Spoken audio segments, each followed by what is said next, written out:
Bem, olá a todos, estamos em mais uma aula da disciplina de Álgebra Linear, nossa aula número 17, e hoje nós vamos falar sobre subespaços ortogonais e transformações que preservam o produto interno. Bem, vamos começar falando sobre subespaços ortogonais. Vamos à definição. Então, olha, seja V um K-espaço vetorial com produto interno, S um subconjunto não vazio de V. Então, ó, o subespaço ortogonal a S ele é denotado dessa forma e é definido como sendo formado pelos vetores do espaço que são ortogonais a qualquer elemento de S. Ou seja, são os vetores V, tal que V interno S é igual a zero para todo S no conjunto S. Tá? Essa noção é bastante interessante. Vamos na metade da aula de hoje, primeira parte, melhor dizendo, da aula de hoje, vamos focar em entender propriedades e ver exemplos relacionados a esse conjunto, que por enquanto é conjunto, mas pelo que o próprio nome sugere, nós vamos ver que como uma das propriedades dele, que ele é de fato, esse conjunto é de fato um subespaço. Então, olha, antes de ver alguns exemplos, vamos ver aqui algumas propriedades elementares para poder entender melhor o comportamento desse conjunto. Então, olha, vamos aqui a algumas propriedades. Seja V um K-espaço vetorial com produto interno e S, S1 e S2, subconjuntos não vazios de V. Então, olha, a nossa primeira propriedade diz que o ortogonal a S, o subespaço ortogonal a S, é de fato um subespaço de V. Tá? Então agora não tem mais nenhuma ambiguidade com o nome, esse conjunto é de fato um subespaço, então podemos chamá-lo tranquilamente de subespaço ortogonal. A nossa segunda propriedade, ela diz o seguinte, ó, que o subespaço ortogonal ao gerado por S coincide com o subespaço ortogonal a S. Essa propriedade 2 aqui ela é muito interessante e vai ser bastante utilizada na nossa aula de hoje. A propriedade 3 também nós vamos utilizar bastante na nossa aula de hoje. Ela diz o seguinte, ó, se S1 está contido em S2, então o ortogonal a S2 está contido no ortogonal a S1. Em outras palavras, tomar o subespaço ortogonal, ao você tomar um subespaço ortogonal aqui, você inverte a ordem. Ou seja, o S2, o ortogonal a S2 está contido no ortogonal ao S1. Isso é o que diz a nossa propriedade 3. Como a nossa propriedade 4 e 5 ela vai nos dar alguns exemplos elementares de subespaços ortogonais.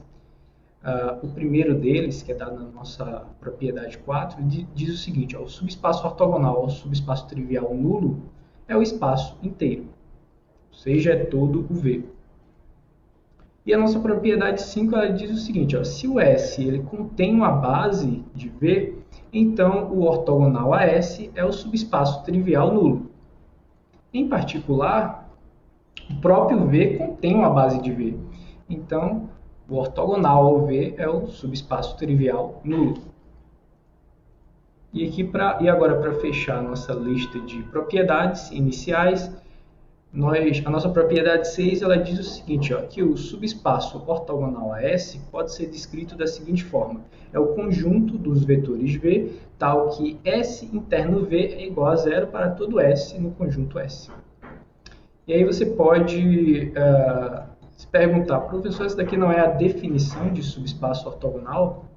Bem, não. Veja que aqui no produto interno, a ordem do produto interno está trocada. Tá? Então, essencialmente, o que essa propriedade 6 diz é que você pode definir o espaço ortogonal como sendo os vetores ortogonais a S, tanto à esquerda quanto à direita. Você é que escolhe a maneira que você vai verificar essa ortogonalidade. Tá? E essas 6 propriedades aqui são bastante elementares e seguem imediatamente da definição de subespaço ortogonal e das propriedades de produto interno que vimos na nossa aula passada. Então, elas são deixadas como exercício para vocês. Seguindo a nossa aula de hoje, vamos ver o nosso primeiro exemplo da aula, que diz o seguinte, ó, considera R3 munido com o produto interno canônico e seja W o subespaço do R3 gerado pelos vetores 1, 0, 0 e o 0, 1, 0. Então, o que o nosso exemplo 1 diz é que o subespaço ortogonal a S é o subespaço gerado pelo vetor 0, 0, 1. Veja que geometricamente isso aqui é bastante imediato. Deixa eu ir aqui para o quadro. Certo? Considera o plano, o subespaço W, que é o gerado pelos vetores 1, 0, 0 e o 0, 1, 0. Esse plano aqui é o W. E essa reta aqui é o W ortogonal. Tá? Veja que geometricamente verificar isso aqui é bastante imediato, porque se você pegar qualquer vetor no plano W e procurar os vetores ortogonais a esse vetor em W, todos eles vão estar nessa reta. Seja para cima ou para baixo, todos os vetores dessa reta vão fazer um ângulo de 90 graus e, portanto, vão ser perpendiculares aos elementos do W. Tá? Então, geometricamente, perpendiculares, que para a gente é a mesma coisa que ortogonal. Tá? Então, geometricamente, é bastante óbvio que o subespaço ortogonal ao W é essa reta gerada pelo... Deixa eu colocar aqui.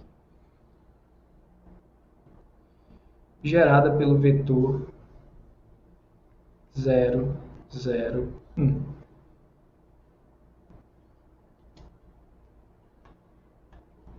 Mas como é que a gente verifica isso aí algebricamente? Bem, vamos verificar agora, utilizando uma das propriedades que vimos no slide anterior.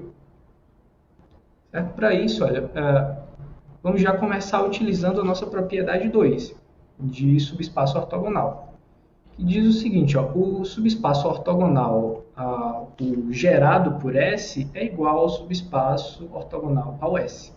No caso, agora tome o S como sendo esse conjunto, o conjunto formado por esses dois vetores. Então, o gerado por esse conjunto é o próprio W. Então, nós temos que, pela propriedade 2, o subespaço ortogonal ao W é o subespaço ortogonal a esse conjunto. Está formado por dois vetores. E por definição, tá, esse subespaço aqui é formado dessa forma, pelos vetores x, y, z no R3, tais que eles ortogonais o 1, 0, 0 dá igual a 0, e eles ortogonais o 0, 1, 0 também dá igual a 0. Tá? Esse produto interno aqui é o produto interno canônico. Tá? Então vai ser a multiplicação coordenada a coordenada e depois você soma. Note que aqui nós não precisamos nos preocupar com o conjugado, já que nós estamos trabalhando com o espaço real, tá? Sobre R. Então, esse produto interno aqui dá x, tá? E esse produto interno aqui dá o y. Então, nós podemos escrever esse conjunto dessa forma. São x, y, z pertencentes ao R3, tá? Que x é igual a y igual a 0. E podemos reescrever esse conjunto assim, como sendo os vetores da forma 0, 0, z com z real. Logo, podemos escrever simplesmente como sendo gerado pelo vetor 0, 0, 1. Portanto, o subespaço ortogonal ao S é o subespaço gerado pelo vetor 0, 0, 1. Veja que para verificar isso aí nós só precisamos usar nós só utilizamos, na verdade, a propriedade 2 de subespaço ortogonal e a própria definição de subespaço ortogonal. O restante aqui foi manipulação algébrica. Aí, com isso, o nosso exemplo 1 está verificado. Agora vamos para o nosso exemplo 2. Então, ó, considera esse conjunto, lembrando que, aliás, esse espaço, lembrando que esse espaço é o espaço das funções contínuas do intervalo fechado menos 1, 1 em R. Tá? Munido com o produto interno canônico, ou seja, f interno g vai ser a integral de menos 1 a 1 da função f vezes g. Agora considera W1 o subespaço formado pelas funções pares e W2 o subespaço formado pelas funções ímpares. Então, o nosso exemplo 2 diz o seguinte, ó, o W1 ele coincide com o subespaço W1 ele coincide com o subespaço ortogonal ao W2.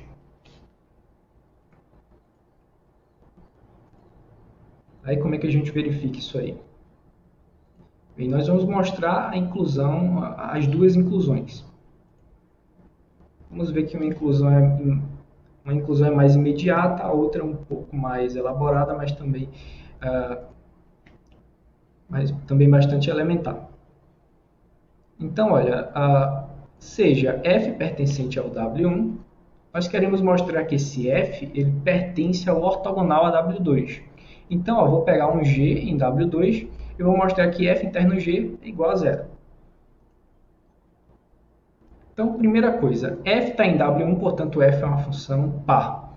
G está em W2, então g é uma função ímpar.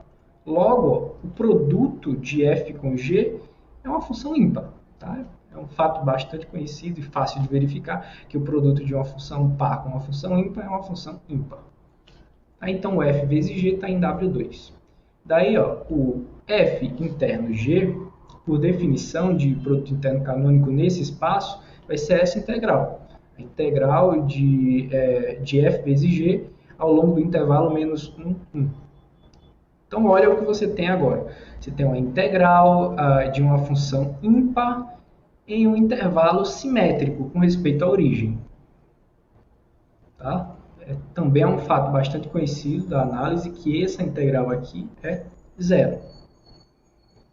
Logo, o que é que a gente tem? Que o f interno g é igual a zero. Mas olha, o g foi tomado de forma arbitrária no W2. Então, f interno qualquer elemento do W2 é igual a zero. Logo, isso implica que o f pertence ao ortogonal a W2. Mas o f, por sua vez, foi tomado de forma arbitrária no W1. Então, olha, na verdade, o que nós conseguimos foi essa inclusão. O W1 está contido no W2, no ortogonal do W2. E assim ganhamos uma inclusão. Tá? Utilizando apenas fatos elementares aí de funções e de integração. Agora vamos mostrar a inclusão contrária. Para isso, eu vou pegar um g no ortogonal a W2. Vou usar o fato geral de que toda função pode ser escrita como a soma de uma função par com uma função ímpar. Tá? Ou seja, eu vou escrever o g como g1 mais g2, onde g1 é uma função par e g2 é uma função ímpar. Então, anota o seguinte, que o g interno g2 dá zero. Porque, olha, o g está no ortogonal a W2 e o G2 está no W2. Então, por definição de subespaço ortogonal, nós temos que esse produto interno dá zero. Note também que a G1 interno G2 também dá zero. Porque, olha, o G1 está em W1. E nós vimos aqui que o W1 está contido no ortogonal ao W2. Tá? Portanto, ele é ortogonal a qualquer elemento do W2. Ou seja, G1 interno G2 também dá zero. Agora, nota o seguinte, ó, que o G2 interno G2 pode ser escrito dessa forma, como G menos G1 interno G2, tá? Utilizando essa igualdade aqui. Agora, ó, utilizando as propriedades do produto interno, nós podemos escrever como a subtração de dois produtos internos, como sendo G interno G2 menos G1 interno G2. Só que nós já vimos que isso aqui dá zero, que isso aqui também dá zero. Logo, essa subtração vai dar zero. Mas, olha, é uma propriedade conhecida, também utilizada na nossa aula passada, que o único vetor que interno ele mesmo dá o zero é o vetor nulo. Então, isso implica que o G2 é o vetor nulo desse espaço. Como nós estamos no espaço de funções, então isso significa que o G2 é a função nula. Mas olha, se G2 é a função nula, substituindo aqui em cima, o G, no caso, vai ser igual ao G1. E o G1 foi tomado como já pertencendo ao W1. Em outras palavras, o G pertence a W1. Só que G foi tomado de forma arbitrária aqui, ó. Então, na verdade, o que nós conseguimos foi a outra inclusão. E, portanto, a igualdade. Ou seja, o W1, na verdade, ele é o subespaço ortogonal ao W2. Ou seja, o subespaço das funções pares é o subespaço ortogonal ao espaço das funções ímpares. É o que está dizendo o nosso exemplo 2. Então, pronto, concluído esses dois exemplos, vamos partir para o nosso primeiro teorema da aula de hoje, que vai nos fornecer mais algumas propriedades do subespaço ortogonal um pouco menos elementares que aquelas vistas inicialmente. Então, olha, vamos ao enunciado do nosso teorema 1. Seja V um K-espaço vetorial com produto interno, W, W1 e W2 subespaços de V, e S um subconjunto não vazio. Então, o nosso teorema 1 ele vai nos dar uma série de propriedades. Tá? A primeira delas é que o W ele sempre está contido no ortogonal do ortogonal ao W. Tá? E como uma implicação disso, como uma consequência dessa inclusão, nós temos essa outra inclusão, que diz que o subespaço gerado pelo S ele está contido no ortogonal ao gerado pelo ortogonal a S. Tá? Isso é o que diz nosso primeiro item do teorema.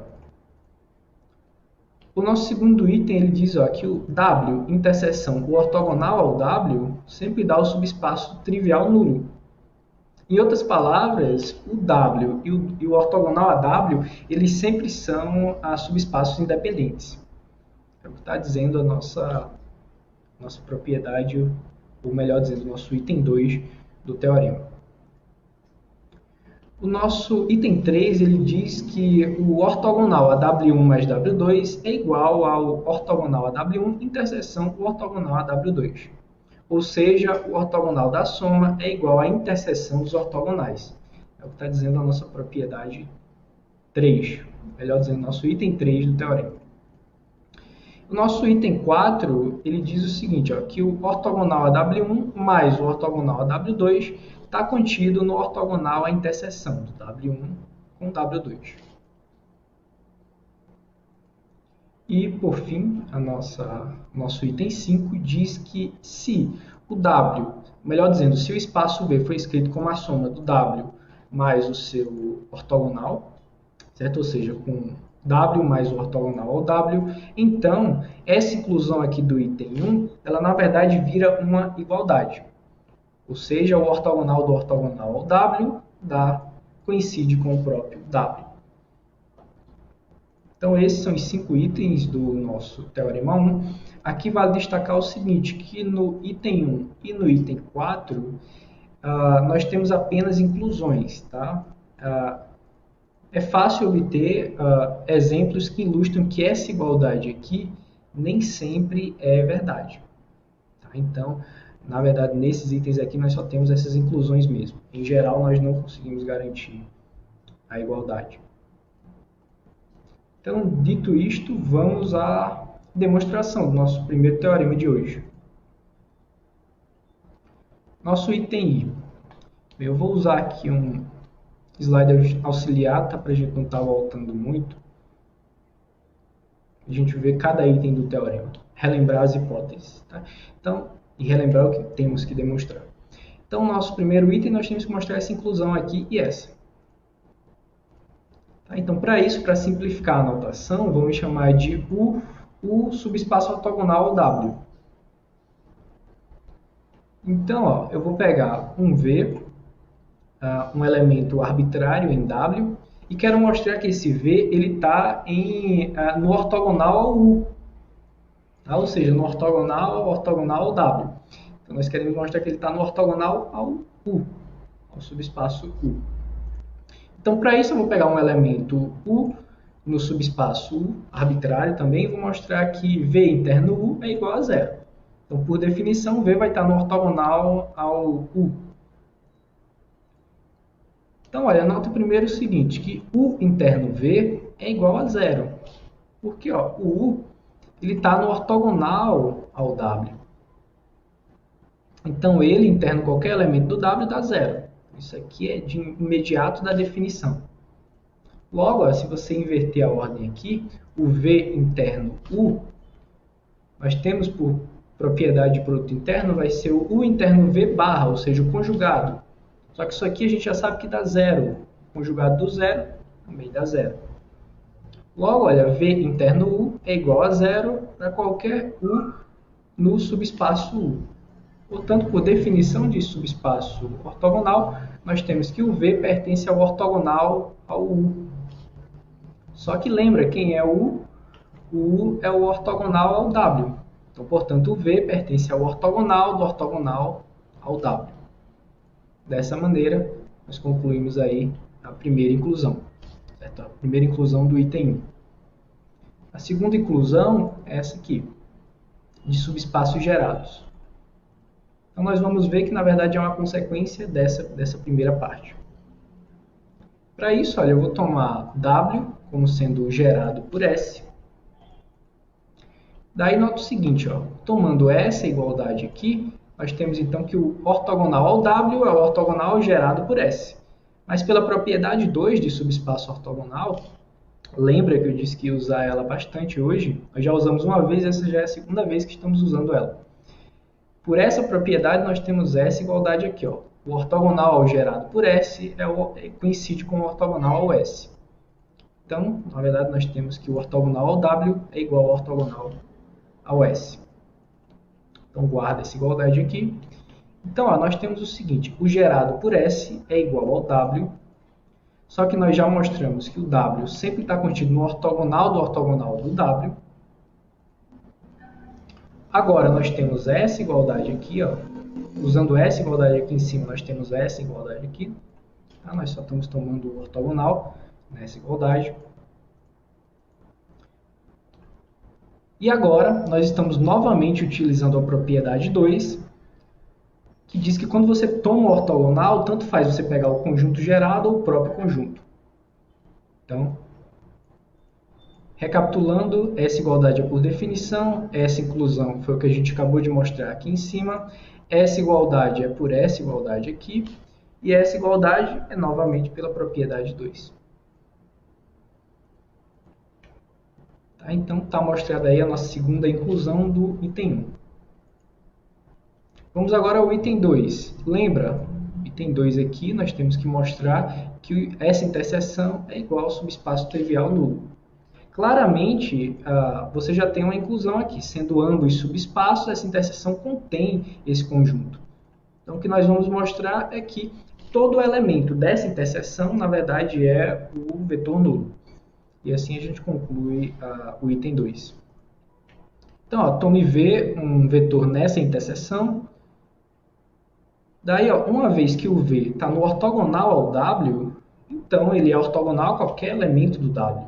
Ou seja, V interno U é igual a zero para todo U em W. Só que, olha, o V ele também está em W. Então, ó, tomando U igual a V aqui, nós temos isso aqui, que V interno V é igual a zero. Mas, olha, o único vetor com essa propriedade de que ele interno ele é igual a zero é o vetor nulo. Tá? Nós já usamos essa propriedade hoje aqui, mas só para relembrar, olha, essa propriedade é a propriedade 2 de produto interno que nós vimos na nossa aula anterior. Tá? Nossa aula 16. Tá? Nós vamos utilizar isso aqui com bastante frequência, então não vamos nem mais citar essa propriedade. Tá? Vamos simplesmente usar esse fato. O único vetor que interna ele mesmo dá zero é o próprio vetor nulo. Então, dessa maneira, nós mostramos que o único vetor que está nessa interseção aqui é o vetor nulo. Portanto, essa interseção é o subespaço trivial nulo. E assim nós concluímos o item 2 do teorema. Vamos agora para o nosso próximo item, item 3. Vamos lembrar aqui o que diz o nosso item 3. Nosso item 3 diz que o ortogonal da soma coincide com a interseção dos ortogonais. Então vamos verificar isso aí. Primeiro, olha, anota o seguinte, o W1 obviamente está contido no W1 mais W2. Tá? Segue da definição de soma de subespaços. Só que, olha, pela propriedade 3 de subespaço ortogonal, se você tomar o ortogonal, ele inverte a inclusão. Então nós temos isso aqui. Que o ortogonal a W1 mais W2 está contido no ortogonal a W1. Analogamente, o W2 está contido nessa soma, utilizando essa propriedade novamente, a propriedade 3 novamente, nós temos essa outra inclusão. O ortogonal a W1 mais W2 está contido no ortogonal a W2. Logo, essa soma, aliás, esse ortogonal da soma, ele está contido na interseção desses subespaços. Já que ele está em cada um deles, ele está contido na interseção. Dessa maneira, utilizando essa propriedade 3, nós ganhamos de forma quase imediata uma inclusão já. O que nós vamos fazer agora é mostrar a outra inclusão. Então, para isso, tome um V pertencente à interseção dos ortogonais. Nós queremos mostrar que ele está no ortogonal da soma. Então, pega um elemento na soma, W1 mais W2, e vamos mostrar que V interno U é igual a zero. Então, olha, se o U está nessa soma de subespaços, então ele pode ser escrito como uma soma desse tipo. Tá? U é igual a W1 mais W2, onde W1 está no subespaço W1 e o W2 está no subespaço W2. Daí vamos fazer o produto interno. V interno U vai ser V interno W1 mais W2. Utilizando a propriedade de produto interno, nós conseguimos quebrar esse produto interno na soma desses produtos internos. Vai ficar V interno W1 mais V interno W2. Só que o V está no ortogonal a W1. Então, esse produto interno dá zero. Mas o V ele também está no ortogonal a W2. Então, esse segundo produto interno também dá zero. Logo, vai ficar mais 0 mais 0, dando zero. Ou seja, o V ele é ortogonal a qualquer elemento desse subespaço. Logo, ele pertence ao ortogonal a esse subespaço. Ou seja, o ortogonal a W1 mais W2. Como o V foi tomado de forma arbitrária, nós ganhamos aqui a outra inclusão que faltava e, portanto, concluímos a igualdade. Dessa maneira, provamos o nosso item 3 do Teorema 1. Vamos agora ao nosso item 4. Lembrando, o que diz o nosso item 4? Nosso item 4 ele diz que a soma dos ortogonais está contido no ortogonal da interseção. Então, vamos ver que essa inclusão do item 4 ela segue imediatamente da propriedade 3 de subespaço ortogonal. Note o seguinte, novamente, utilizando a propriedade 3 de subespaço ortogonal, nós temos que o seguinte, W1 interseção W2, obviamente está contido no W1. Então, utilizando a propriedade 3, nós invertemos a inclusão tomando o ortogonal. Então, o ortogonal a W1 está contido no ortogonal da interseção, W1 com W2. Analogamente, a interseção está contida no W2, toma o ortogonal e você vai ter que o ortogonal a W2 está contido no ortogonal da interseção. Portanto, somando esses dois subespaços, você tem que ele está contido no ortogonal à interseção. Aí, dessa maneira, nós concluímos imediatamente a inclusão do item 4. Certo? Agora vamos para o item 5.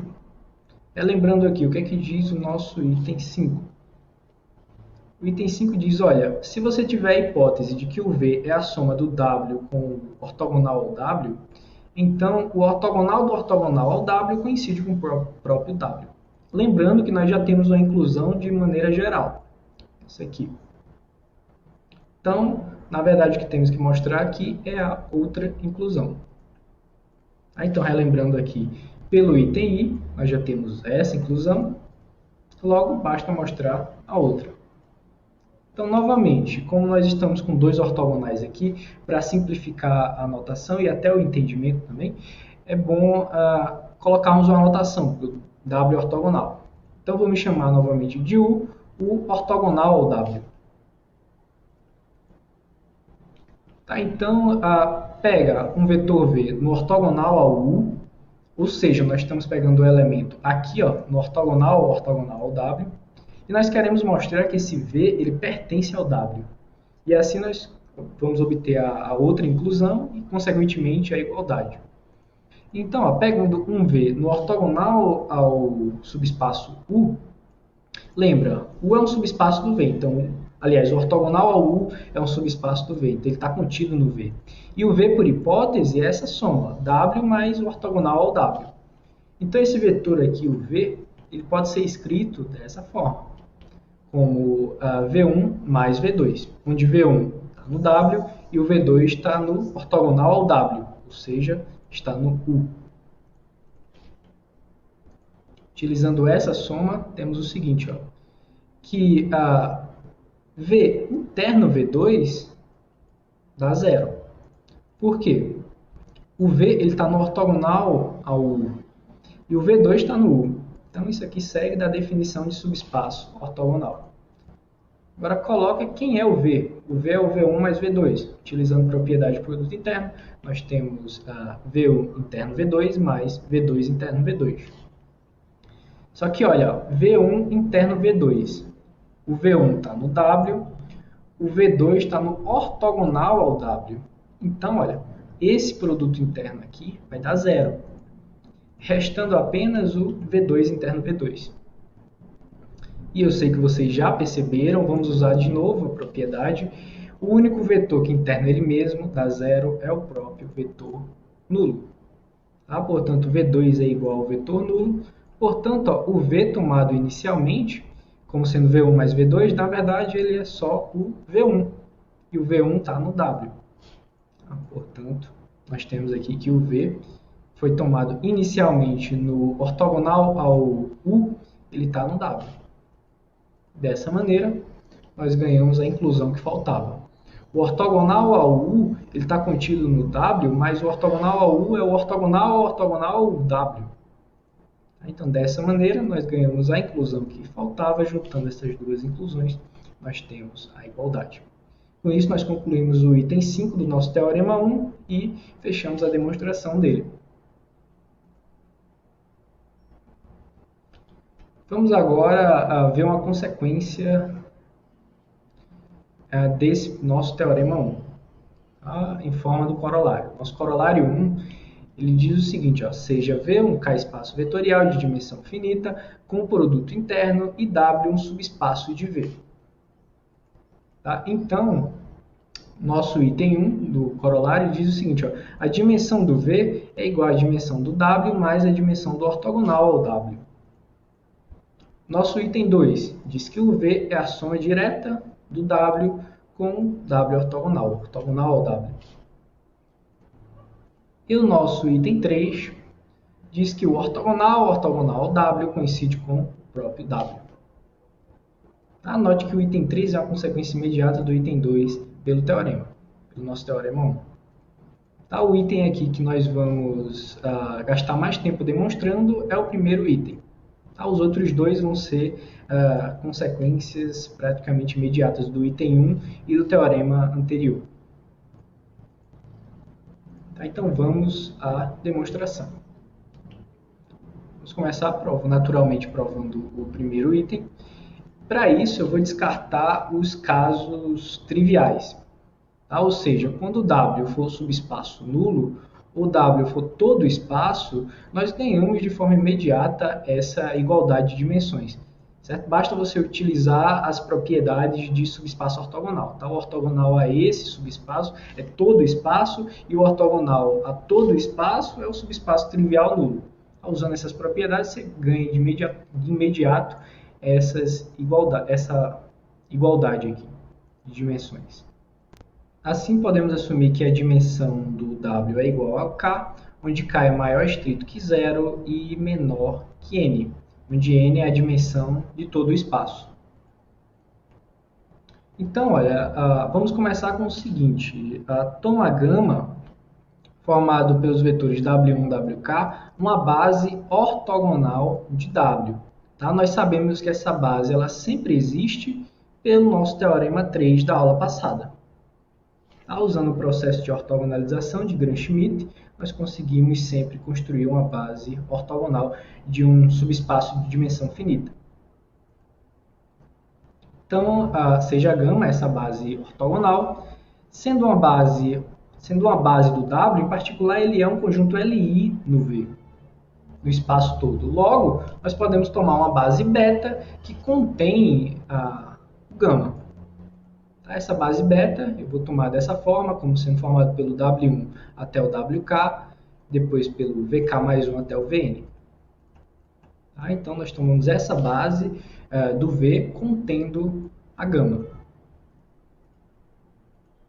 Daí, nós temos agora uma base do espaço V, que também é um espaço de dimensão finita. Logo, nós também podemos usar o processo de ortogonalização de Gram-Schmidt nessa base aqui para obter uma base ortogonal do V inteiro, do espaço inteiro. E é isso que nós fazemos aqui. Só que aqui vale uma observação.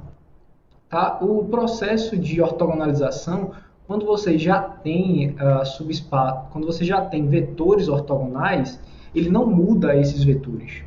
Tá? Você pode ir para a fórmula que utilizamos no Teorema 3, o processo de ortogonalização, como você tem aqueles produtos internos, se esses vetores aqui já forem ortogonais, aqueles produtos eles vão se anulando, todos eles, de tal modo que o vetor que você obtém, o novo vetor que você obtém, na verdade é o antigo. Então, utilizando o processo de ortogonalização aqui, nesses primeiros K vetores, eles não mudam. Tá? Pela própria fórmula da ortogonalização. Eles não mudam. Então, eles vão começar a mudar a partir dos vetores que potencialmente não são ortogonais. Tá? Então, em resumo, utilizando o processo de ortogonalização, você pega essa base e transforma ela numa base ortogonal. Tá? E o processo ele não vai mudar esses vetores aqui porque eles já são ortogonais. Então, nós temos que beta' é uma base ortogonal de V que contém o gama. Agora, note o seguinte, esses novos vetores que você obteve, né, no processo de ortogonalização, o WK mais 1 até o WN, eles pertencem ao ortogonal ao W. Para ver isso, basta notar o seguinte, que o conjunto formado pelo W1 até o WK é uma base para o W, tá? Esse aqui é o gama tomado inicialmente. E olha, se você pegar qualquer um desses vetores e fizer o produto interno com qualquer um desses vetores, ou seja, pegar o WI interno WJ, com J variando de 1 a K e I variando de K mais 1 até N, você vai ter que esse produto interno dá zero, sempre. Por quê? Porque eles pertencem a esse conjunto, a essa base ortogonal, em particular esse conjunto ortogonal. Então você sempre tem esse produto interno aqui dando zero. Ou seja, todos os vetores que estão aqui são ortogonais a todos os elementos da base de W. Portanto, eles são ortogonais a todo o W. Novamente, pela nossa propriedade 2 de subespaço ortogonal. Então, ok, esses elementos aqui estão no ortogonal ao W. Agora, note o seguinte, eu vou chamar de gama' o conjunto formado por esses vetores, o WK mais 1 até o WN. E note o seguinte, esse conjunto ele é ortogonal. Ele é ortogonal porque ele está contido num conjunto ortogonal. Então, ele é ortogonal e ele não contém o vetor nulo. Por quê? Porque ele está numa base de um espaço. Então, obviamente, aqui não tem nenhum vetor nulo. Consequentemente, aqui também não. Então, nós temos um conjunto ortogonal que não contém o vetor nulo, ou seja, nenhum dos vetores nesse conjunto se anula, é o vetor nulo. Logo, estamos nas hipóteses do nosso Teorema 2 da aula passada. que garante que esse conjunto, o gama' é Li. Tá? Especificamente é o item 2 desse teorema 2 aqui. Tá? Que diz que todo conjunto ortogonal que não contém um vetor nulo, ele é Li.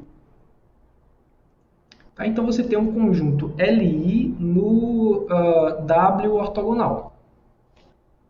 Logo, você consegue obter uma base do W ortogonal, do ortogonal W, melhor dizendo, que contém o gama'. Em particular, a cardinalidade do gama' é menor ou igual que a dimensão do ortogonal ao W.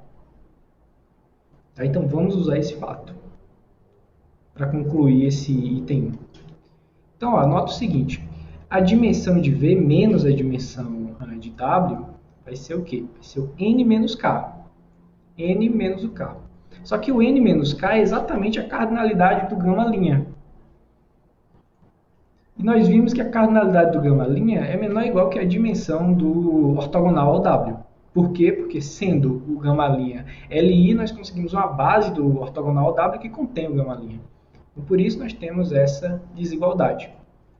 Agora, olha, nota o seguinte, se você pegar essa dimensão do W e passar para o outro lado aqui, nessa desigualdade, você tem essa desigualdade aqui. A dimensão do espaço todo do V é menor ou igual que a dimensão do W mais a dimensão do ortogonal ao W. Agora, nota o seguinte, ó, o nosso teorema 1 de hoje, especificamente o item 2 do teorema 1, ele diz o seguinte, que o W e o ortogonal W são subespaços independentes, já que a interseção deles é o subespaço trivial nulo. Então, olha, o teorema 1 da nossa aula 10 garante essa igualdade aqui, que a dimensão da soma desses subespaços é a soma das dimensões, tá? Uma vez que esses subespaços são independentes. Só que essa soma aqui de subespaços é um subespaço. Então, essa dimensão é menor ou igual que a dimensão do espaço inteiro, do V. Portanto, por essa série de desigualdades aqui, nós temos a igualdade. A dimensão do V, na verdade, é igual à dimensão do W, mais a dimensão do ortogonal ao W. Daí nós ganhamos a expressão do nosso item 1 do corolário 1. Agora, nota o seguinte, antes de passar para o item 2 e o item 3, tá, que vão ser consequências imediatas, antes de passar, vamos tirar aqui um fato interessante, e vamos aplicar daqui a pouquinho no nosso exemplo 3, que, olha, uma vez que a dimensão do V é igual à dimensão do W mais a dimensão do ortogonal ao W, então a dimensão do ortogonal ao W é exatamente N menos K. E o gama' que nós tomamos no slide anterior é um conjunto Li com cardinalidade N menos K. Portanto, ó, o gama' é uma base do ortogonal ao W. Mais ainda, nós conseguimos esses vetores aqui usando o processo de ortogonalização. Então, essa base aqui, na verdade, é uma base ortogonal desse subespaço. Tá? Então, essa demonstração aqui, além de nos fornecer essa igualdade de dimensões, que é bastante interessante, ela também nos fornece um procedimento para encontrarmos uma base ortogonal desse subespaço, do ortogonal ao W. Tá? Daqui a pouquinho nós vamos colocar esse procedimento em prática no nosso próximo exemplo. Agora vamos para o segundo item do teorema. O nosso segundo item do teorema, ele diz que o V ele é a soma direta do W com o W ortogonal. Então, primeiramente, note o seguinte, mais uma vez, utilizando o teorema 1, o item 2, ele diz que o W e o ortogonal W são subespaços independentes. Além disso, o nosso teorema 1, novamente, da aula 9, nós estamos usando o mesmo argumento que usamos aqui em cima, tá? Usando o teorema 1 da aula 9, nós temos essa igualdade aqui. Uma vez que esses subespaços são independentes, então a dimensão da soma é a soma dos subespaços. Melhor dizendo, a dimensão da soma é a soma das dimensões. Isso aqui é garantido pelo Teorema 1 da aula 9, essa igualdade, uma vez que esses subespaços são independentes. Agora, essa soma aqui, pelo item 1, é a dimensão do V. Tá? Pelo que acabamos de mostrar, essa soma de dimensões aqui é a própria dimensão do V. Então, está aqui. Logo, nós temos um subespaço do V, cuja dimensão é todo o V. Portanto, o V é a soma desses subespaços. Mas uma vez que esses subespaços são independentes, então essa soma pode ser escrita como uma soma direta. Essa soma, na verdade, é uma soma direta. Tá? Então, dessa forma, nós concluímos aí o nosso segundo item do corolário. Agora, para fechar, o nosso terceiro item, tá? Que diz que o ortogonal do ortogonal ao W dá o próprio W. Mas, olha, nós já temos, pelo item 2, que o V é a soma do W com o ortogonal ao W. Então, olha, o nosso Teorema 1, item 5, já garante essa igualdade de forma imediata. Tá? Então, de fato, é uma consequência imediata do nosso Teorema 1, esse item 3. Teorema 1 juntamente com o item 2.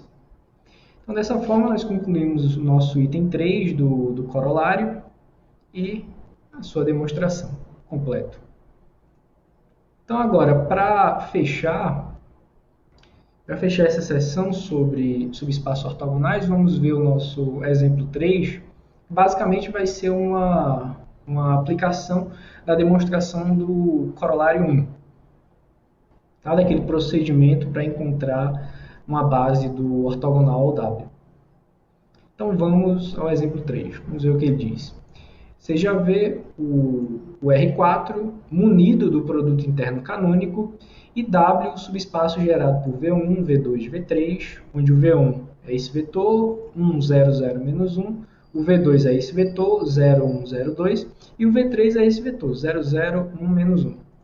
Então, o que o nosso exemplo 3 pede é para determinar uma base ortogonal do ortogonal ao W.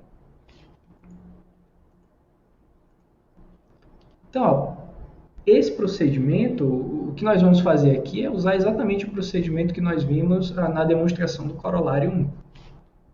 Tá? Especificamente do item 1 do corolário 1.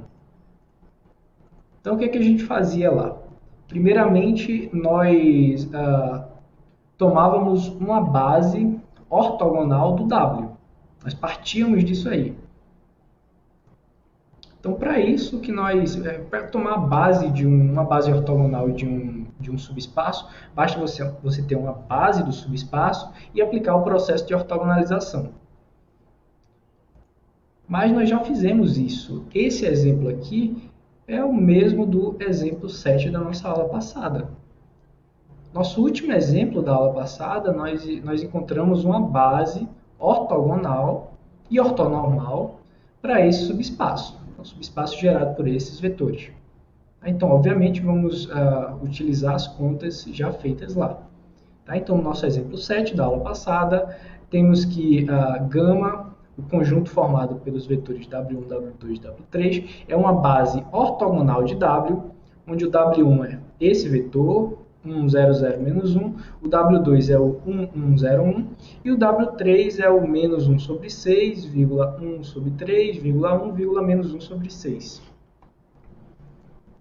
Tá? Então, a primeira parte do procedimento da demonstração do corolário está feita. É você encontrar uma base ortogonal do W. Então, está aqui essa base ortogonal. Lembra qual era o procedimento seguinte? Você pega uma base do espaço todo, no caso uma base do R4, nesse exemplo, certo? Uma base do R4 que contém esse conjunto.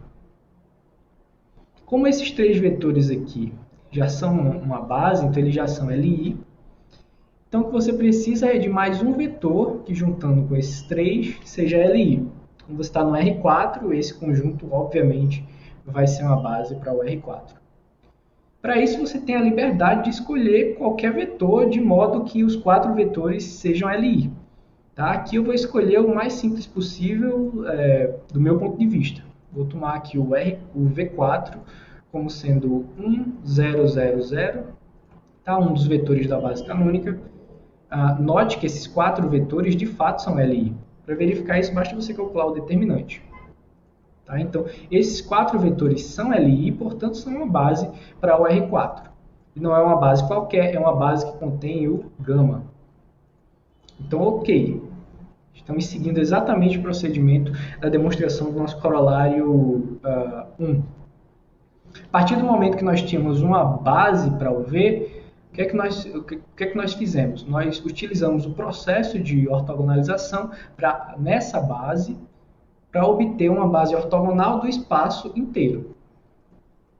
Nós também observamos que utilizar o processo de ortogonalização em vetores que já são ortogonais não altera em nada. Tá? Então, se você usar aqui o processo de ortogonalização nesses 3 primeiros vetores, não vai mudar, vai continuar sendo W1, W2 e o W3. Então, o que interessa aqui é o W4, que vai vir a partir do V4. Tá? Então, o W4 vai ser V4, utilizando a formulazinha da ortogonalização, que nós vimos na nossa aula passada. Ser V4 menos V4 interno W1, dividido pela norma W1 ao quadrado, vezes o W1. Mesma forma para o W2 e depois para o W3. Então, essa é a expressão da ortogonalização de Gram-Schmidt para o 4º vetor. E agora, o que você precisa fazer aqui? Só conta. Só conta. Pega o V4 interno W1, depois pega a norma W1 ao quadrado, substitui aqui. Aqui, produto interno, norma, substitui aqui. Produto interno, norma, substitui aqui. Então, fazendo essas contas, nós temos esses valores aqui. Tá? Só conta. Lembra que você está com um produto interno canônico do R4. Então, esses produtos internos aqui são bastante simples. Uma vez que o V4 tem bastante zeros. Tá? E calcular essas normas aqui também são bastante simples. Tá? Só essa última norma aqui que vai aparecer fração. Uma fraçãozinha básica. Mas ok, uma vez que você calculou esses produtos internos e essas normas, substitui aqui. E agora você tem multiplicação por escalar e soma de vetores. Então, fazendo isso, fazendo essa simplificação, nós vamos obter esse vetor aqui. O vetor 1 sobre 7, menos 2 sobre 7, 1 sobre 7, 1 sobre 7. Esse vetor com 4 ordenadas, obviamente. Então, olha, o que é que diz, qual era o procedimento lá do corolário 1? Você construir essa base, depois, quem era o gama-linha? O gama-linha, que é a base que nós estamos procurando, era obtida a partir da base ortogonalizada, ou seja, do W1, W2, W3, W4, você retirava os elementos que já estavam em W e ficava só com os novos elementos. Nesse caso aqui, o único novo elemento é o W4. Tá? Porque o W1, W2 e o W3 já estão no W. Tá? Então, o único elemento que vai formar a base do ortogonal ao W é esse W4. Aí. Tá? Se tivesse mais 2 vetores, iam ser esses 2 vetores. Tá? Obviamente não tem como ter mais vetores aqui, porque você está no espaço de dimensão 4 e o W já tem dimensão 3. Então a dimensão do ortogonal vai ser 1. Então é de se esperar que a base dele tem apenas um elemento. Tá? Então, olha, o gama' formado pelo W4, ou seja, por esse vetor, 1 sobre 7, menos 2 sobre 7, 1 sobre 7, 1 sobre 7, é uma base ortogonal do W, do ortogonal ao W. Então veja que você pode repetir esse procedimento para qualquer exemplo aí de dimensão finita. Certo? Basta você usar o processo de ortogonalização no W, para obter uma base ortogonal ao W, completar para uma base do espaço inteiro e utilizar o processo de ortogonalização novamente. Tá? Os vetores novos que você obtém nesse processo são os vetores que vão formar uma base ortogonal a esse a esse subespaço, ou seja, o ortogonal ao W. Então, dessa forma, nós concluímos aí o nosso exemplo 3 e a nossa primeira parte da aula de hoje. A nossa segunda parte, a segunda sessão da aula de hoje, ela vai estar concentrada no estudo de transformações que preservam o produto interno. Tá? Então, vamos à definição. Nós temos duas definições aqui bastante interessantes. Então, seja V e W, espaços vetoriais com produto interno, e T, uma transformação linear, de V em W. Então, nós dizemos que T preserva produto interno quando T de U interno T de V é igual a U interno V. Isso para quaisquer U e V vetores. Aqui vale destacar um abuso de notação que tem aqui, tá? Esse produto interno aqui é o produto interno no W, tá? E esse produto interno aqui é o produto interno no V. Por simplificação, nós utilizamos geralmente a mesma notação para os dois, mas nos exemplos, em alguns exemplos, nós vamos tomar o cuidado de utilizar uma notação diferente.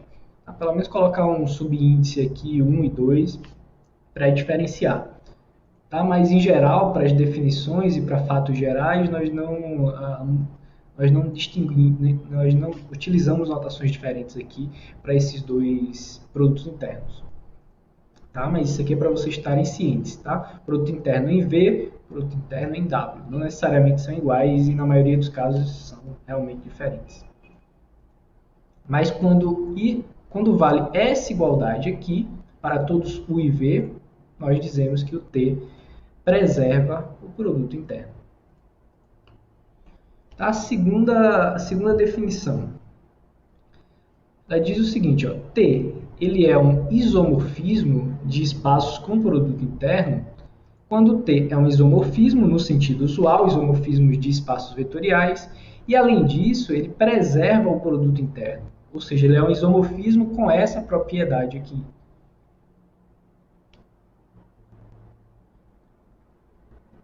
Tá? Daqui a pouco nós vamos ver o quanto, nós vamos ver através de exemplos, quão importantes são a cada uma dessas hipóteses aqui.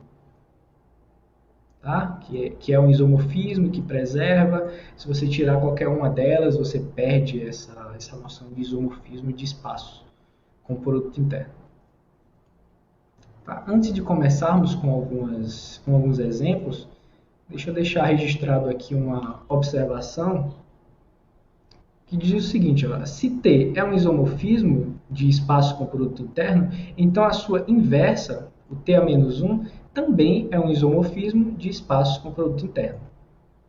Tá? Note que a parte de isomorfismo é imediato, tá? Você não precisa verificar, você já sabe que a inversa de isomorfismo de espaços vetoriais é um isomorfismo.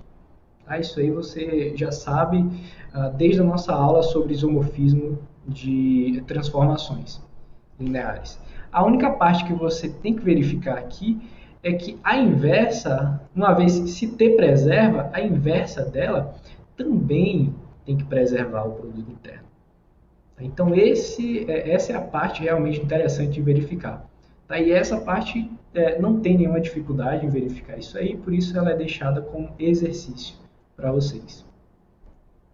Tá? Então, está registrado aqui, a inversa de um isomorfismo de espaço com produto interno também é um isomorfismo de espaços com produto interno.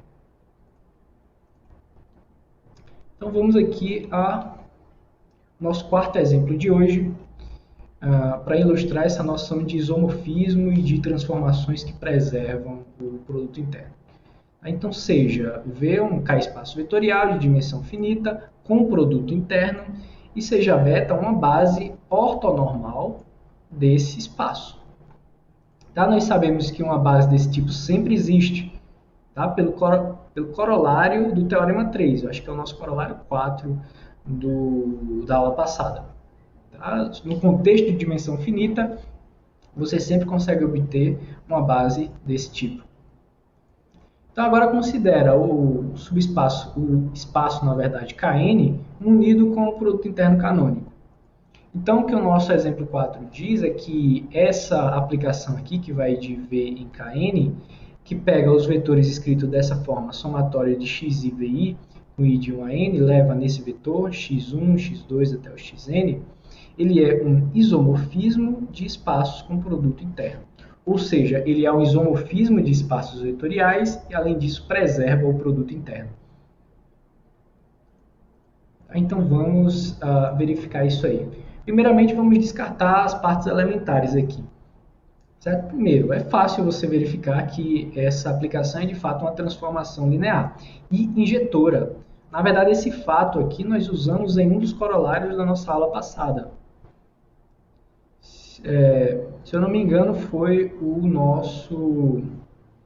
nosso corolário 2 da aula passada.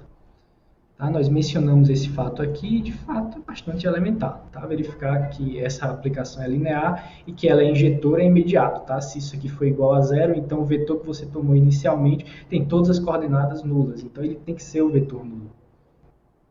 Então, você tem aqui uma transformação linear injetora entre espaços de mesma dimensão.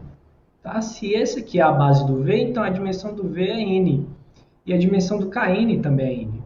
Então, você tem uma transformação linear injetora entre espaços de mesma dimensão, então você tem um isomorfismo.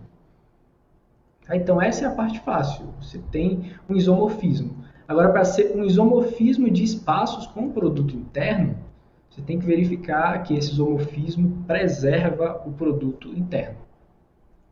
Então, vamos verificar. Para isso, vamos tomar dois vetores, tá? U e V, no espaço. Já vamos escrever eles como combinação da base. Ou seja, eu vou escrever o U como somatório de xi vezes vi, e com i variando de 1 a n, e V como somatório de yjvj, com j variando de 1 a n. Então, olha, o produto interno, o T de U interno T de V, colocando explicitamente quem é o U e quem é o V, tá aqui, através dessas igualdades aqui, nós temos essa igualdade. Agora usa a definição do T. O que é que o T faz? Ele pega esse vetor e leva nesse vetor aqui. O vetor formado pelas coordenadas x1 até xn. E pega esse vetor e leva nesse vetor. O vetor formado pelas coordenadas y1 e yn.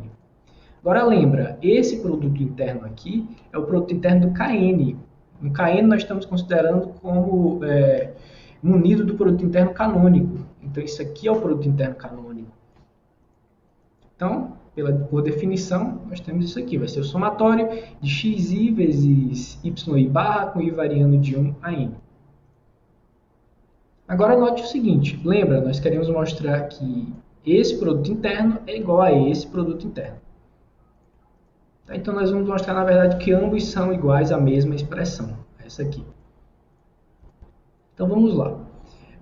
U interno V, colocando explicitamente quem é o U e quem é o V, tá aqui, U e V, por essas igualdades.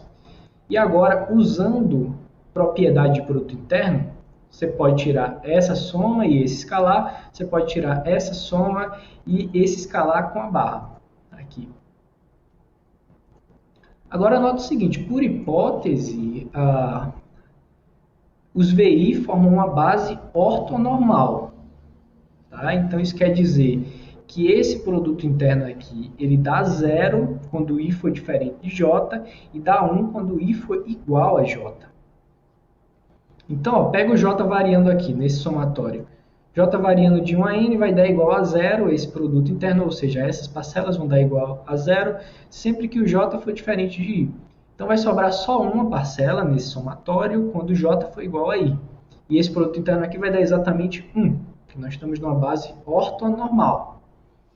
Dessa maneira, o que sobra é esse somatório aqui. Somatório de xi vezes yi barra com I variando de 1 a n. Então, olha, nota, esse produto interno é esse somatório, esse produto interno é o mesmo somatório. Portanto, esses produtos internos são iguais. Como nós tomamos U e V de forma arbitrária, Então, nós temos que, de fato, o T preserva produto interno. Como ele já é um isomorfismo de espaços vetoriais, então, na verdade, ele é um isomorfismo de espaços com produto interno. Então, dessa forma, nós concluímos o nosso exemplo 4. Vamos agora ao nosso exemplo 5, tá? Que vai nos dizer, vai ilustrar um fato interessante aqui. Para isso, olha, considera V como sendo o espaço das funções contínuas do intervalo fechado 0,1 em R, munido desse produto interno aqui, ó, f interno g vai ser a integral de 0 a 1 de x ao quadrado vezes f vezes g. Tá? Esse produto interno eu vou colocar um subíndice 1, tá? Para distinguir do outro.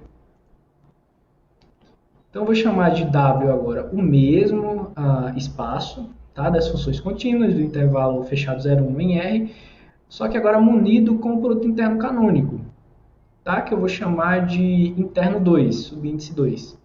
Lembra, o produto interno canônico vai ser a integral de 0 a 1 de f vezes g. Então tá aqui.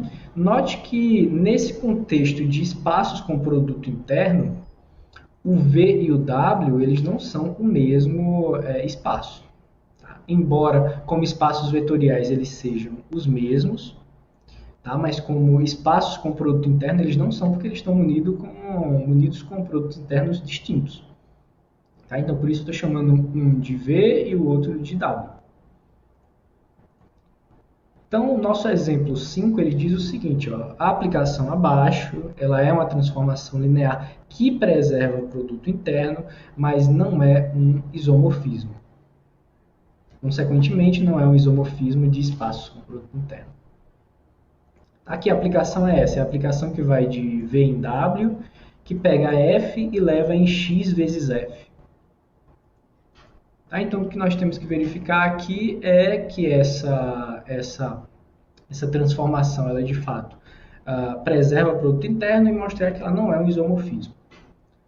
Tá? Obviamente, a parte de verificar que é uma transformação linear é imediata, tá? É fácil, então ela vai ser deixada como exercício. O que nós vamos focar aqui é exatamente no tópico da nossa aula, dessa sessão da aula de hoje, que é mostrar que o T preserva o produto interno.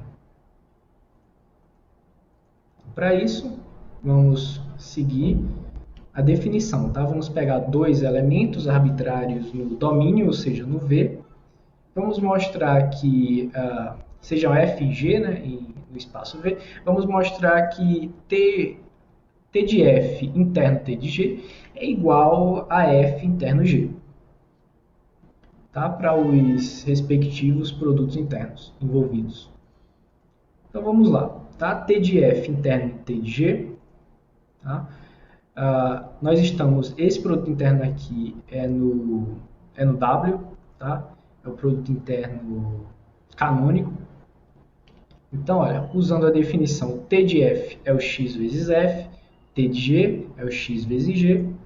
Esse interno 2 aqui é o produto interno canônico, então vai ser dessa forma, vai ser a integral de 0 até 1 do produto dessas funções aqui, então está aqui. Colocando o x em evidência, você vai ter essa integral aqui, integral de 0 a 1 de x ao quadrado vezes f vezes g. Mas isso aqui é exatamente a definição do produto interno, de f por g. Onde esse produto interno aqui é o produto interno em V. Então, olha o que acabamos de mostrar, que esse produto interno é igual a esse produto interno. Tá? Ou seja, a T, de fato, por definição, ela preserva o produto interno. Tá? Como isso aqui vale para f e g arbitrários, então nós temos aí a conclusão. Mas note ainda, o nosso exemplo 5, ele diz que essa transformação, apesar de preservar o produto interno, ela não é um isomorfismo. E para notar isso, basta notar que ela não é sobrejetora. Tá? Para confirmar isso aí, toma a função constante igual a 1, tá? No intervalo 0, 1. Obviamente ela é uma função contínua, então pertence ao W. Tá? Mas facilmente você consegue verificar que não tem, que ela não é imagem de nenhum de nenhuma função pela T, pela transformação T. Tá? Então, essa transformação, ela de fato não é sobrejetora, portanto, não é um isomorfismo. Tá? Então, esse exemplo 5 aí está nos dizendo, olha, só preservar produto interno não é suficiente para garantir que essa transformação é um isomorfismo de produtos internos. Tá? Melhor dizendo, é um isomorfismo de espaços com produto interno. Tá? Só preservar produto interno não garante isso. E aí vale a pergunta recíproca. E se você já tiver um isomorfismo de espaços vetoriais? Será que isso implica que esse isomorfismo preserva produto interno? Tá? Ou seja, isomorfismo de espaços vetoriais implica em isomorfismo de espaços com produto interno? Bem, esse exemplo 6 aí ele vai dizer que não. Isso não é garantido. Então vamos ao enunciado do nosso exemplo. Você já vê o Kn munido com esse produto interno aqui, ó, que eu vou chamar de subíndice 1. Tá? O produto interno do x1 até o xn com o y1 até o yn vai ser somatório. 2 vezes xi vezes y barra, com i variando de 1 a n. Note que essa aplicação aqui é de fato um produto interno. Tá? Esse é um caso particular do nosso exemplo 1 da aula passada, tomando todos os aí como sendo iguais a 2. E agora considera W, o Kn, tá? O mesmo Kn, só que unido do produto interno canônico. Tá? Esse primeiro produto interno eu vou chamar de subíndice 1, interno 1, e o canônico de interno 2. Agora, note o seguinte, ó, a aplicação abaixo, ela é um isomorfismo, mas não preserva o produto interno. Aqui a aplicação é essa, é a aplicação identidade, a identidade em Kn. Tá? Ou seja, que vai de V em W, que pega um vetor em V e leva nele mesmo. Então, essa aplicação identidade, ela é um isomorfismo, mas não preserva o produto interno. Como é que a gente verifica isso? Bem, claramente é um isomorfismo, no sentido usual de isomorfismo. Por quê? Porque é o operador identidade. Tá? Então, claramente é um isomorfismo de espaços vetoriais. Tá? Mas o que nós mostraremos aqui é que a aplicação identidade, nesse contexto, ela não preserva o produto interno. Para isso, nota o seguinte, ó. Toma aqui o vetor E1 como sendo o vetor com primeira coordenada 1 e 0 nas demais. Tá? Obviamente, esse é um vetor do Kn. Agora, nota o seguinte, que I aplicado em E1, interno I aplicado em E1, tá? Por definição do I vai ser E1, interno E1. Certo? Mas esse produto interno aqui é o segundo produto interno, ou seja, esse aqui é o produto interno canônico. Então vai ficar ó, 1 vezes 1 mais 0 vezes 0, até a última parcela, 0 vezes 0. Isso aqui vai ser igual a 1. Agora nós vamos comparar com outro produto interno. O E1 interno E1, agora com o primeiro produto interno, o subíndice 1. Ou seja, o produto interno do domínio, que é o produto interno do contradomínio. Agora, olha, esse produto interno aqui, por definição, vai ser isso aqui, ó. Vai ser 2 vezes 1 vezes 1, mais 0 vezes 0, até 0 vezes 0. Que vai dar 2. Tá? Consequentemente, obviamente, você tem essa diferença aqui. Tá? Por definição de preservar produto interno, nós concluímos que, de fato, o operador identidade não preserva o produto interno. Tá? Embora seja um isomorfismo, ele não preserva o produto interno, então não é um isomorfismo no contexto de espaços com produto interno. Ou seja, não é um isomorfismo de espaços com produto interno. Tá? Então, esses exemplos aqui é só para deixar claro, olha, para ser um isomorfismo de espaço com produto interno tem que satisfazer as duas condições. Tá? Não adianta você tentar verificar só uma das duas, tem que ser satisfeita as duas condições. Tem que preservar produto interno e ser um isomorfismo.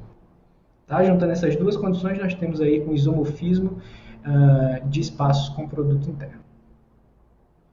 Então, deixado claro esse fato, vamos agora a algumas caracterizações de quando uma transformação preserva o produto interno. Tá? A nossa primeira caracterização vai ser dada nesse Teorema 2. Diz o seguinte, ó, seja V em W, espaço com produto interno, e T uma transformação linear de V em W. Então são equivalentes. T preserva o produto interno se e somente se a norma de T de V é igual à norma de V. Ou seja, isso aqui nós dizemos com isso aqui que o T, quando isso aqui ocorre, nós dizemos que o T preserva a norma.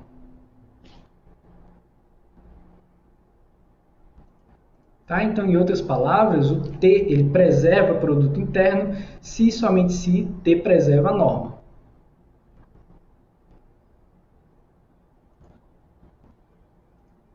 Então, vamos verificar isso aí. Tá? Antes disso, note que isso aqui é uma caracterização bastante útil. Tá? Se você estiver trabalhando com a norma inicialmente, se a norma for mais fácil de trabalhar do que o produto interno, claro, vai depender de contexto para contexto, de exemplo para exemplo, essa caracterização é bastante interessante. Você pode ir direto para a norma e trabalhar exatamente com a norma. Então vamos aqui verificar. A primeira implicação ela é bastante imediata. Tá? Assuma que T preserva o produto interno, vamos mostrar que T preserva a norma. Para isso, toma um vetor arbitrário, um vetor V, arbitrário, então temos o seguinte, ó, que a norma ao quadrado de T de V, tá? Por definição de norma vai ser T de V interno, T de V, mas por hipótese, T preserva o produto interno, então nós temos essa igualdade aqui. T de V interno, T de V vai ser V interno V. Mas V interno V é norma ao quadrado de V. Então, ó, extraindo a raiz aqui nessa igualdade, nós obtemos o resultado. Norma de T de V é igual a norma de V. Portanto, T preserva norma. Agora vamos a outra implicação. Vamos mostrar que 2i implica em i. Então, assuma que o T preserva a norma e nós queremos mostrar que T preserva o produto interno. Então, nota o seguinte, você está com uma condição sobre a norma e você quer verificar essa mesma condição sobre o produto interno. Então, nós temos que lembrar de uma propriedade que relaciona norma com o produto interno. Na verdade, para ser mais específico, uma propriedade que expressa o produto interno em função da norma. Tá? Que propriedade é essa que nós vimos na aula passada? É a identidade de polarização. A identidade de polarização, lembra, é dividida em dois casos, o caso real e o caso complexo. Então, para aplicá-la, nós vamos também dividir a demonstração em dois casos. Tá? Então, o caso real, assuma que K igual a R. Então, pela identidade de polarização, vista na nossa aula passada, nós temos o seguinte, ó, que T de U interno T de V vai ser igual a isso aqui, vai ser 1/4 da norma ao quadrado de T de U mais T de V, menos a norma ao quadrado de T de U menos T de V. Tá? Então, essa igualdade aqui é garantida pela identidade de polarização. Agora, usa a linearidade do T. Tá? T é uma transformação linear, por hipótese. Então, nós temos isso aqui, que T de U mais T de V vai ser T de U mais V, e T de U menos T de V vai ser T de U menos V. Agora, usa a sua hipótese, que o T preserva a norma. Então, ó, você tem essa igualdade aqui. Tá? Que essa norma vai ser igual a essa, e essa norma vai ser igual a essa. E agora, para concluir, utiliza a identidade de polarização novamente. Isso aqui, essa expressão aqui, é, na verdade, U interno V. Dessa maneira, nós concluímos que a T de U interno T de V é igual a U interno V. E recapitulando, nós utilizamos aqui identidade de polarização na primeira igualdade, usamos a linearidade de T na segunda, usamos a hipótese que T preserva a norma na terceira e utilizamos a identidade de polarização novamente nessa última igualdade. Então, com isso, nós fechamos o caso real. E o caso complexo, ele é completamente análogo. Tá? O que você vai fazer aí é usar a identidade de polarização para o caso complexo. Tá? Você vai ter uma igualdade desse tipo com mais duas parcelas. E aí o que é que você vai utilizar? Vai utilizar a linearidade de T, novamente, vai usar a hipótese que T preserva a norma, novamente, e aí para concluir vai usar a identidade de polarização mais uma vez. E aí você vai concluir essa igualdade facilmente. Tá? Não vou fazer novamente para não ficar repetitivo, mas a ideia é exatamente a mesma. Então, com isso, note, em ambos os casos, você verificou que o produto interno é preservado. Tá? Portanto, T preserva o produto interno. E aí nós concluímos a demonstração do nosso teorema 2. Como consequência praticamente imediata, uma consequência imediata do nosso teorema 2, nós temos esse corolário 2, que diz o seguinte, sejam V e W espaços vetoriais com produto interno e T uma transformação linear de V em W que preserva produto interno. Então, o que o nosso corolário 2 diz é que o T é injetora, sempre. Se ela preserva produto interno, então ela é injetora. Como é que a gente faz para verificar isso? Bem, nota que é uma consequência imediata. Veja que se você pegar um vetor no núcleo de T, então, olha, o nosso teorema 2, uma vez que T preserva produto interno, ele preserva a norma também. Então, nota o seguinte, a norma de V vai ser igual à norma de T de V, tá? Pelo teorema 2. Só que o T de V, o V estando no núcleo, o T de V é o vetor nulo. A norma do vetor nulo é obviamente zero, e o único vetor que tem norma zero é o próprio vetor nulo. Dessa maneira, nós mostramos que o núcleo do T é o subespaço trivial nulo. Portanto, T é de fato injetora. Então, olha, embora preservar produto interno não implique que a transformação seja um isomorfismo, como nós vimos no nosso exemplo 5, tá? O nosso corolário 2 diz o seguinte, não implica que é isomorfismo, ou seja, não implica que é bijetor, mas pelo menos implica a injetividade. Tá? Se preserva o produto interno, então ela é pelo menos, a transformação é pelo menos injetora. Tá? E veja que essas propriedades aqui todas, o teorema 2 e agora do corolário 2, todas são no contexto mais geral possível. Tá? Não tem nenhuma limitação aqui sobre a dimensão. Então, olha, vamos colocar aqui uma hipótese a mais sobre a dimensão e obter mais caracterizações de quando a transformação preserva o produto interno. Tá? Então, vamos aqui para o nosso teorema 3, na aula de hoje. Então, considera V e W, espaço com produto interno, novamente, só que agora com a hipótese adicional de que a dimensão do V seja finita. Tá? Então, seja T uma transformação linear de V em W, então são equivalentes. T preserva produto interno, se somente se T leva toda a base ortonormal em um subconjunto ortonormal, e se somente se T leva alguma base ortonormal em um subconjunto ortonormal. Está aí duas caracterizações para quando T preserva o produto interno.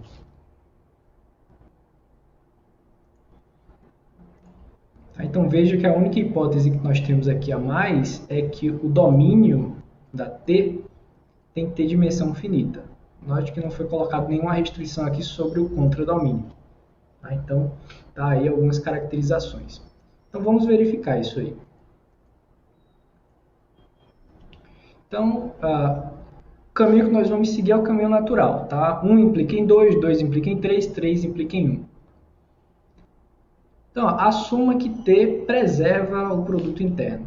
Nós vamos mostrar que toda a base ortonormal de V é levada num conjunto, um subconjunto ortonormal de W. Essa é a ideia. Ou melhor, essa é a tese, né, da nossa implicação. Então é isso que nós vamos fazer. Então seja beta uma base formada pelos vetores V1 e Vn, uma base ortonormal de V. O que nós temos que fazer, o que nós temos que verificar é que o T de beta, ou seja, T aplicado em beta, seja um subconjunto ortonormal de W. Então, para isso, nota o seguinte, ó, que o T de VI interno T de VJ, como por hipótese T preserva o produto interno, vai ser o VI interno VJ, só que VI e VJ estão aqui. Então, em beta, e beta é uma base ortonormal. Então, esse produto interno aqui dá o delta de Kronecker. Ou seja, dá 1 se I for igual a J e dá 0 se I for diferente de J. Tá? Isso é a definição de base ortonormal. Então, olha agora a igualdade toda. Isso quer dizer que esse produto interno dá 1 se I for igual a J e dá 0 se I for diferente de J. Ou seja, o T de beta, formado por esses vetores T de V1 até T de Vn, é um subconjunto ortonormal, tá? Porque eles são ortogonais, tá? Por essa igualdade aqui, eles são ortogonais, e cada um desses vetores possui norma 1. Então, portanto, é um subconjunto ortonormal. Então, dessa maneira, nós mostramos aí a primeira implicação. A segunda implicação não tem o que verificar. Tá? A hipótese, ou melhor dizendo, I diz que toda base ortonormal vai em um conjunto ortonormal. E 3I diz que existe uma base. Então, é claro que tem aí uma implicação imediata. Agora, para concluir as implicações, o ciclo de implicações, vamos mostrar que 3I implica em I. Ou seja, se existe uma base ortonormal cuja imagem é um subconjunto ortonormal, então T preserva produto interno. Então, suponha que existe uma base beta formada pelos vetores V1, Vn, uma base ortonormal de V, tal que T de beta, ou seja, o conjunto formado pelos vetores T de V1 até T de Vn, é um subconjunto ortonormal de W. Tá? Então, vamos mostrar que o T preserva o produto interno. Para isso, eu vou pegar U e V, tá? Vetores, vou escrever eles como combinação da base beta, ou seja, vou escrever U como somatório de xi vezes vi e V como somatório de yj vj. Agora, nota o seguinte, ó, T de U interno T de V, usando as expressões do U e do V e usando a linearidade do T, nós temos esse produto interno aqui. Tá? Mais uma vez, estou usando o U como somatório de xi vezes vi e o V como somatório de yj vj. Estou usando já a linearidade do T para obter essa igualdade. Agora, usa as propriedades de produto interno. Você pode tirar essa soma e esse escalar. Você pode tirar essa soma e esse escalar passando o conjugado. Agora, olha para aqui. Olha o que sobrou no produto interno. Você está com elementos do conjunto T beta, T de beta. E esse conjunto, por hipótese, ele é ortonormal. Tá? Então, esse produto interno aqui, ele dá o delta de Kronecker. Ou seja, vou repetir mais uma vez, ele dá 1 quando I for igual a J e dá 0 quando I for diferente de J. Mas olha, esse delta de Kronecker, ele também é igual a VI interno VJ.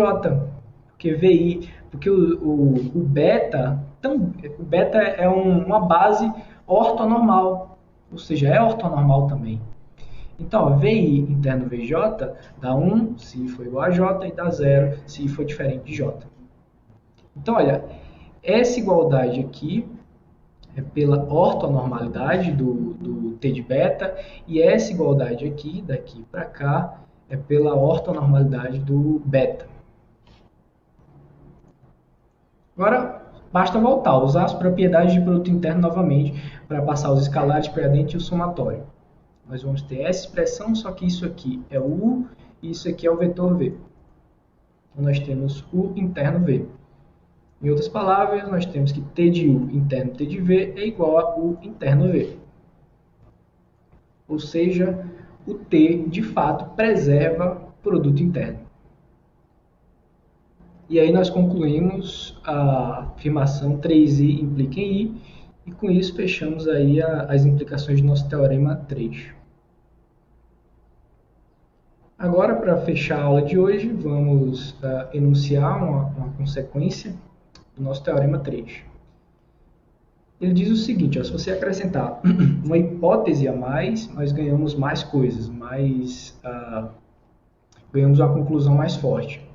Então, olha, seja V e W, espaços vetoriais com produto interno, onde a dimensão do V e a dimensão do W são finitas e iguais. Tá? E seja T uma transformação linear de V em W. Então, ó, são equivalentes. T preserva o produto interno, T é um isomorfismo de espaços com produto interno, T leva base ortonormal em base ortonormal, T leva alguma base ortonormal em uma base ortonormal.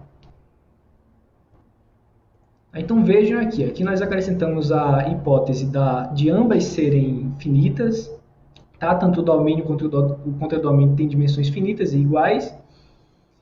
Aqui nós ganhamos uma equivalência a mais, que é a de T ser um isomorfismo de espaço com produto interno, e aqui nós aumentamos. Ó, o T ele não leva mais base ortonormal em subconjunto ortonormal.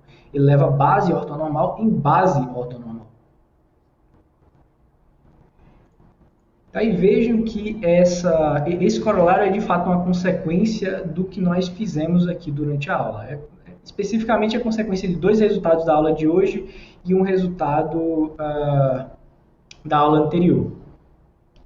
Primeiro, essa implicação aqui, ou melhor, essa primeira equivalência, I equivalente a 2I, ela segue do corolário 2. Tá? Se T preserva o produto interno, então nós vimos no corolário 2 que T é injetora. Então você tem uma transformação linear injetora entre espaços de mesma dimensão.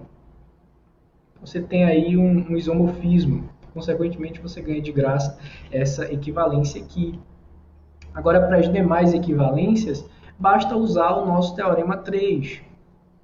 O teorema 3 junto com o nosso teorema 2 da aula passada. O teorema 3 garante que T leva uma base ortonormal e um subconjunto ortonormal. Mas, olha, sendo ortonormal, o conjunto ele é ortogonal e não contém o vetor nulo. O vetor nulo não tem norma 1. Então, a T leva uma base ortonormal e um conjunto ortonormal. Tá? Mas pelo teorema 2, esse conjunto ele é LI. Mas ele vai ser LI e vai ter a mesma quantidade de elementos da dimensão do W. Então, esse conjunto LI, na verdade, é uma base para o W. Ou seja, é uma base ortonormal. Tá? Então, de fato, essas implicações, essas equivalências, melhor dizendo, são consequências imediatas, tá? Tanto do corolário 2 quanto do nosso teorema 3 junto com o teorema 2 da aula passada. Tá? Então, com isso, nós concluímos o nosso corolário 3 e a nossa aula de hoje. Tá?